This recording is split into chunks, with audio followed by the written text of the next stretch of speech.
ప్రత్యుపకారం. ఒకరోజు ఒక సింహం ఎండలో తిరిగి అలసిపోయి ఒక చెట్టు కింద సేద తీసుకుంది.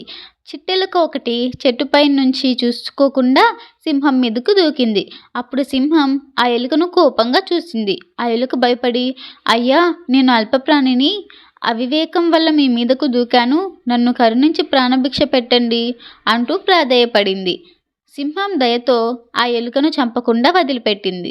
దానికి ఎలుక ఎంతో సంతోషించి, మీరు చేసిన మేలును నేనెప్పటికీ మర్చిపోను అని తన బోరికిలోకి వెళ్ళిపోయింది. కొన్ని రోజులు గడిచాయి. ఎప్పటిలా తిరుగుతున్న సింహం ఒక వేటగాడు పన్నిన వలలో చిక్కుకుంది. ఆ వల నుండి బయటపడాలని ఎంతో ప్రయత్నించింది, కానీ బయటపడలేకపోయింది.